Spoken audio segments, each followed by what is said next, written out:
What's up, everybody? Welcome back to the Tyren Johnson Show. My name is Tyren Johnson. If you're new here, I'm currently a professional basketball player playing in France. And on this podcast, I try my best to inspire, educate, and motivate. Today's episode, we talking about why fear is better than motivation. I'm gonna go ahead and cut to the chase. Motivation is overrated. Motivation helps us dream, but it does not help us act. I hear a lot of people always talking about, I seen this guy do this, I seen this guy do that, I follow this guy on social media, this guy started a new car wash, oh man, I want to get this guide, I want to figure out how to do this, I want to read this book. All that's motivation. And it's cool, it's better than nothing. But at the end of the day, you being motivated don't actually help you. Actually getting in the field and getting some reps in helps you, right? You got to actually put yourself in that situation. This person motivates you. What are they motivating you to do?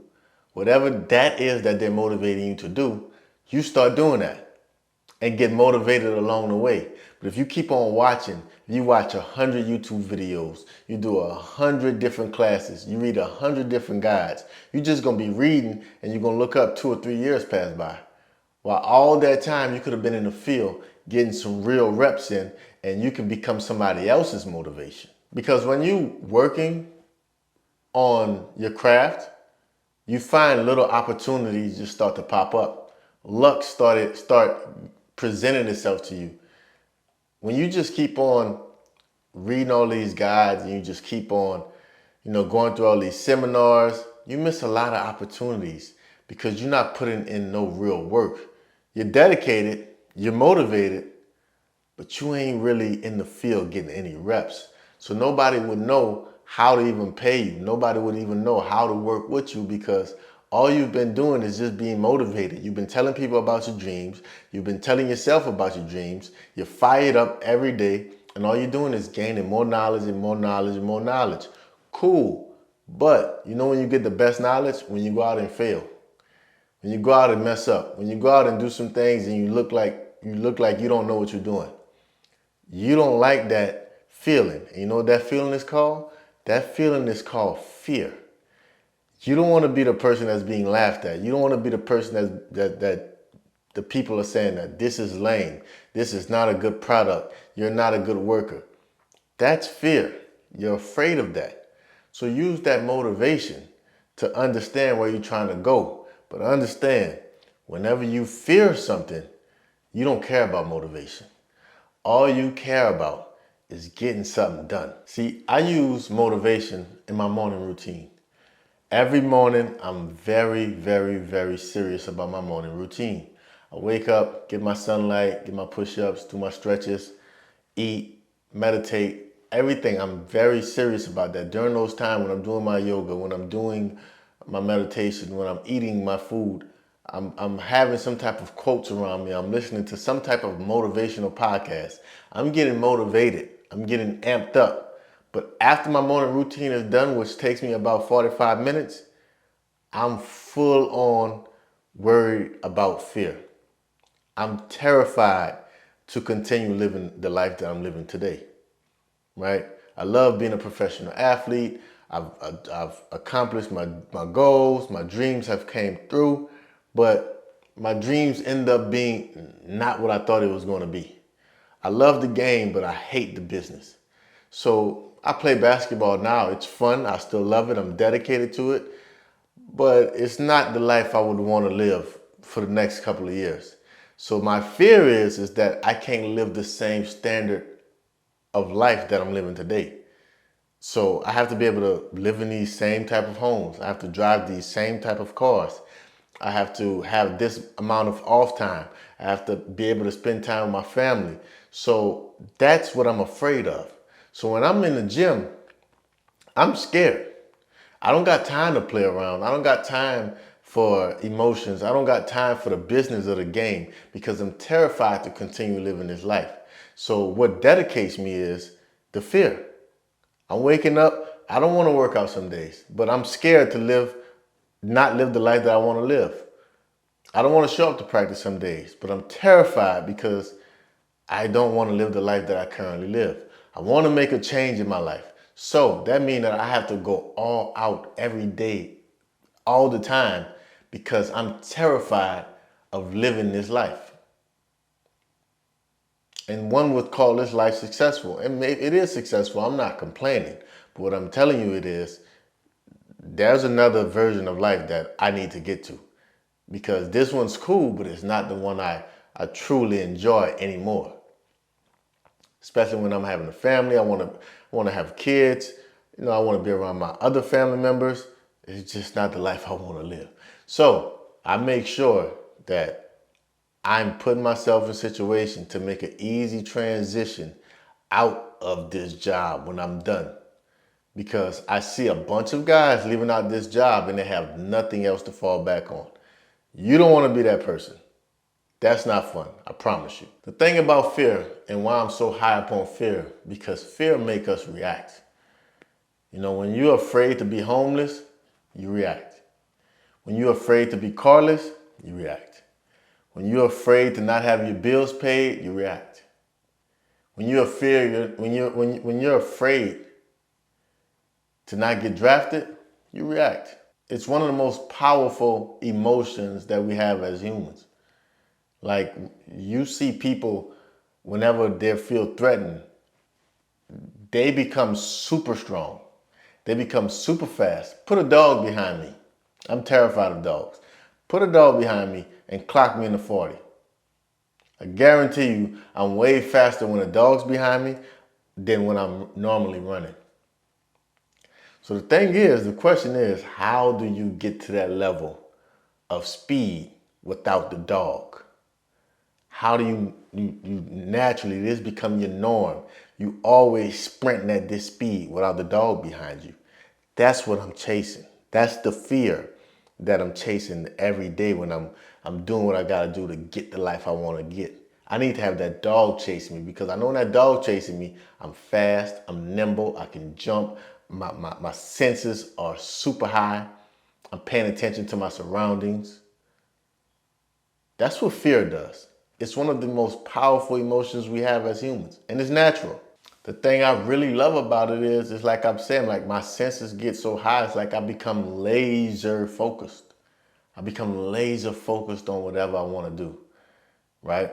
I needed to make some extra money. I wanted to help my community. I wanted to give back to some people. I was very inspired, and I didn't want to die without writing how to make them pay. So I started waking up at 6 o'clock in the morning every day for a month straight. And I wrote that book in 1 month. Because I'll wake up at 6 in the morning and I'll write for 2 hours.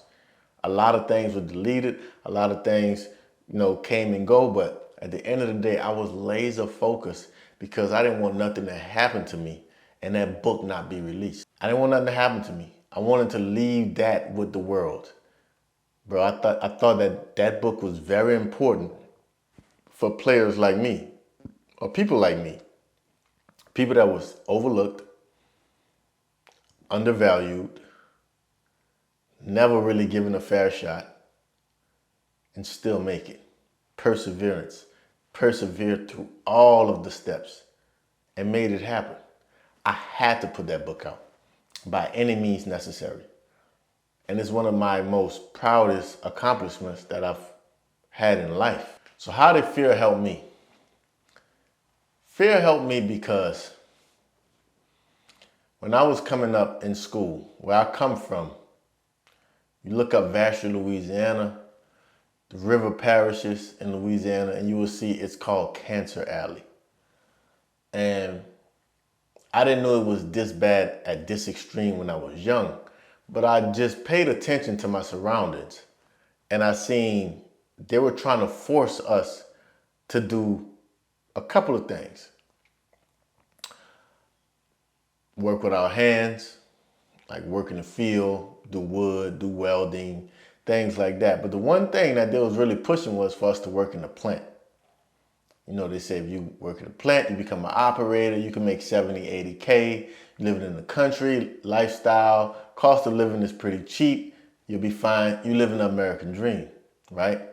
And I looked around and I seen majority of the people that I knew worked in that plant, right? But that scared me more than anything, right? I don't have nothing against people who work at the plant. Much respect, do what you gotta do to get your paper. But I just knew that the world was bigger.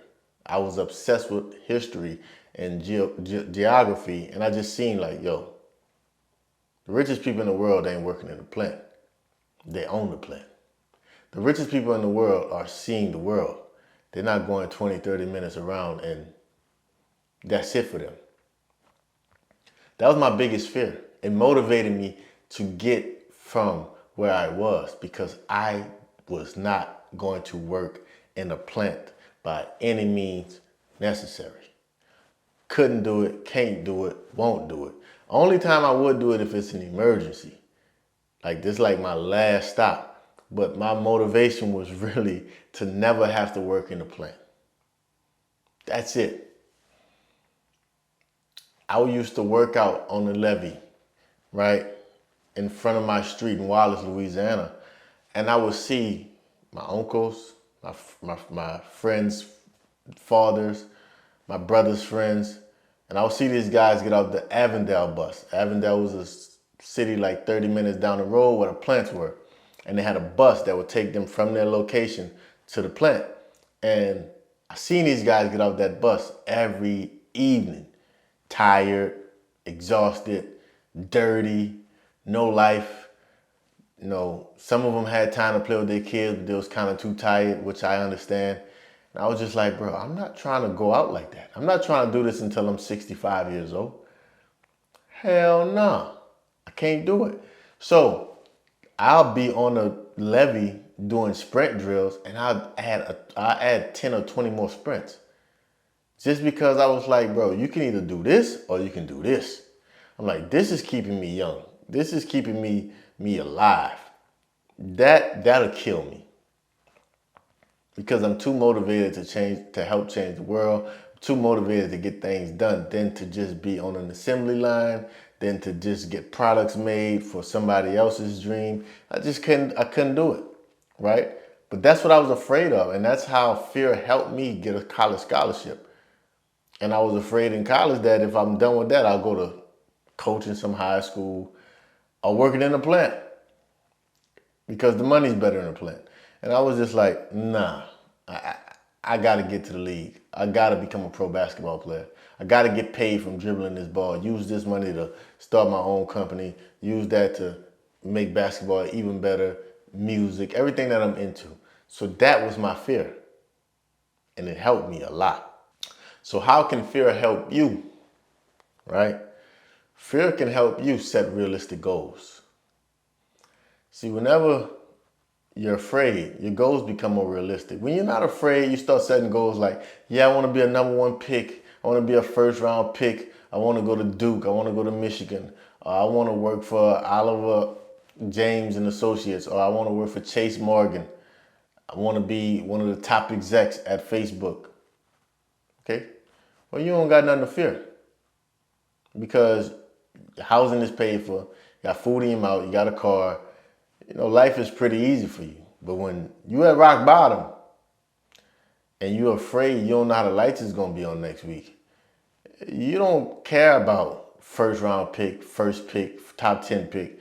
You care about getting drafted, right? You get to the point where you don't even care about getting drafted. You care about just getting invited to a mini camp, right?